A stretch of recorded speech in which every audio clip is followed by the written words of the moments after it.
Il y a 3 jeux très importants dans la vie de l'enfant qui sont des véritables moments de bonheur pour les parents. C'est quand l'enfant commence à jouer il est sur sa chaise haute, parce que vous savez, quand un enfant grandit, eh bien, il va commencer à quitter le corps de sa mère, puisque si il est capable de se tenir assis tout seul, ça soulage tout le monde, et on le met le plus souvent dans une chaise haute. Donc, il perd le contact corporel. Jusque-là, il était nourri contre le corps de son parent, et là, soudainement, il est nourri dans un face-à-face sur une chaise haute qui l'éloigne du corps de son parent.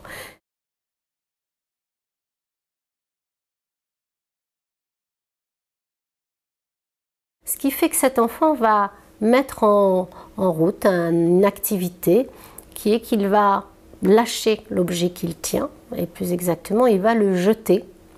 À ce moment-là, son parent va le récupérer et le lui rendre, et l'enfant va s'empresser de nouveau le jeter pour que son parent puisse le lui rendre, etc. C'est une activité où on retrouve l'expérience répétée et rythmée qui fait que sa mère ou son père reviennent sans cesse vers lui, et on voit comment cette activité qui semble tout à fait anodine, dans laquelle d'ailleurs le parent au bout du compte finit par s'énerver un peu, lui disant écoute ça suffit, je te l'ai déjà ramassé 5 fois, 6 fois, change de voix. Voilà. Cet enfant-là va lui rentrer dans une jubilation parce que à chaque fois qu'il jette son jeu, il arrive à faire revenir son parent à lui, c'est-à-dire cette inquiétude qu'il avait de voir son parent si loin, parce que quand on est dans une chaise haute et qu'on a un papa ou une maman qui est loin, ça fait peur quand on est tout petit. Du coup, par cette activité ludique, et c'est là toute la force du jeu symbolique, c'est-à-dire que ça a du sens dans l'activité de l'enfant, il fait revenir son parent. Et il va maîtriser cette séparation qui lui faisait si peur. Et finalement, cette peur de la perte du parent, parce qu'il est loin, donc je suis en train de le perdre, et bien finalement va se transformer en plaisir, plaisir de la maîtrise, de faire revenir à soi celui qu'on aime et qu'on a peur de perdre, et l'enfant va avoir de cesse de jouer à ça jusqu'à ce que son parent excédé va arrêter le jeu, mais pour arrêter le jeu, il faut lui proposer quelque chose qui va l'intéresser, soit lui donner son doudou qu'il connaît bien et qu'il va réinvestir, et puis en plus il est repu de ce jeu qui le rassure, ou lui donner quelque chose à grignoter pour pouvoir arrêter. Mais on voit comment cette activité-là a un rôle fondamental dans la structuration psychique de l'enfant. Ce n'est pas, comme tous les jeux d'ailleurs, tous les jeux que l'enfant produit, toutes ces expériences et ces activités ludiques sont des temps de construction fondamentale pour la psyché, c'est-à-dire pour les relations affectives de l'enfant qui lui permettent de grandir.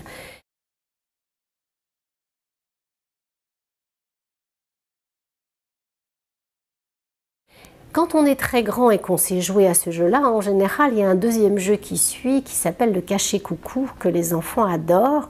C'est-à-dire qu'ils vont commencer à mettre les mains devant leur visage. Alors, jouer à cacher-coucou quand on a 16, 18, 20 mois, c'est bien entendu pas fermer les yeux et fermer tous les doigts. C'est jouer à cacher-coucou, c'est avoir la main grande ouverte, ne pas fermer les yeux, faire semblant de se cacher, c'est-à-dire qu'en mettant la main comme un paravent, mais un paravent où il y a beaucoup de trous, parce que la main est grande ouverte, on perd des petits bouts de papa ou maman, mais on ne perd pas tout papa et maman. C'est-à-dire on veut bien être grand, mais il y a des limites, on ne va pas y aller trop vite, donc je perds un bout du corps de maman, mais je ne perds pas toute maman, ou je perds un bout du corps de papa, mais pas tout papa.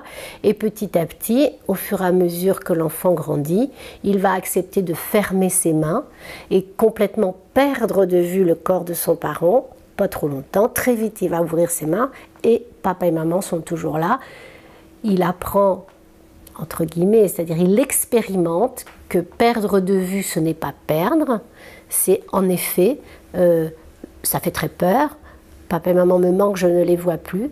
Mais quand je rouvre les yeux ou quand j'ouvre mes mains, ils sont toujours là. Finalement, je ne les ai pas perdus. Et petit à petit, il intériorise, quand il ferme ses yeux, quand il a les mains complètement fermées, l'image de son parent qu'il garde en lui. Il sait que celui-ci est là, ou que s'il le perd de vue, en tous les cas, il va le retrouver. Donc c'est une deuxième étape. Autant la première étape, il n'était pas question de perdre de vue son parent et on faisait revenir le corps de papa et maman qui étaient trop loin.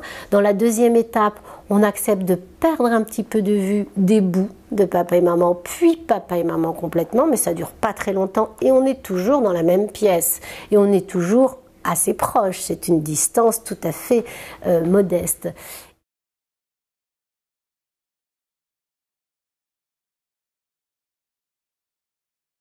Et puis, quand on est vraiment très grand, c'est-à-dire quand on arrive à 3 ans, 4 ans, 5 ans, là, on est vraiment affirmé. On sait parfaitement que quand papa et maman, on ne les voit pas, ils existent. On joue à cache-cache. C'est-à-dire qu'on va se cacher. Mais on ne peut jouer à cache-cache que si on a la certitude des retrouvailles. Si on pense qu'on peut perdre l'autre, on ne jouera pas à cache-cache. Et un enfant qui ne peut pas jouer à cache-cache est un enfant qui n'arrive pas à se représenter l'absence. Donc psychiquement, c'est véritablement un signe intéressant pour nous, pour savoir où en est l'enfant dans sa maturité. Mais quand je dis pour nous, je pense aux professionnels, mais aussi pour le parent. Et d'ailleurs, dans des situations thérapeutiques, c'est-à-dire de soins, on peut tout à fait aider un enfant à grandir en travaillant sur ces questions-là avec des jeux symboliques autour de la perte de vue. On va construire dans nos cabinets de consultation des activités ludiques avec l'enfant pour lui faire passer ces étapes qu'il n'a pas pu construire pour des raisons qui lui sont propres, et chaque enfant, ça sera pour une histoire particulière. Mais il a absolument besoin de s'éloigner de son parent, d'apprendre à le perdre de vue, d'avoir la certitude qu'il le retrouvera pour pouvoir s'en séparer, le quitter, aller à l'école, verser une petite larme au moment de la séparation, parce que quand même si on est très grand et très fort, on a quand même très peur, mais une larme qui s'arrête très vite parce qu'on part sur une autre curiosité, une autre activité, d'autres rencontres, on commence à avoir des copains, une maîtresse. Mais on peut le faire parce qu'il y a une sécurité intérieure, il y a une certitude que papa et maman vont revenir après ce temps de socialisation, ce temps avec les autres. Un enfant qui ne peut pas psychiquement s'imaginer l'absence est un enfant qui va être en difficulté, qui va présenter une immaturité, qui va passer par le corps, c'est-à-dire quand on ne peut pas psychiquement se représenter son parent, on se colle à son parent, on s'agrippe à son parent, et entre la petite larme de l'enfant mature qui va à l'école, bon an, mal an, avec ce petit mal au cœur un peu comme ça, et cet enfant qui est dans un drame, véritablement, on sent qu'on est en train de lui arracher un bout de lui-même, et il est agrippé dans un chagrin qui est absolument pas consolable.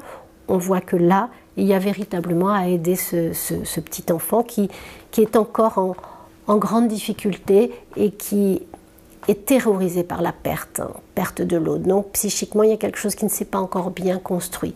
Ce sont toujours des signes très aidants pour nous, pas graves en soi, mais qui sont nécessaires pour que l'enfant puisse être disponible pour faire autre chose à l'école. C'est-à-dire sinon il ne va faire que penser à cette perte, il ne sera incapable de rentrer dans une activité sociale quelle qu'elle soit. On ne parle même pas d'apprentissage, on n'est même pas encore dans l'envie de lui donner des connaissances ou un savoir nouveau.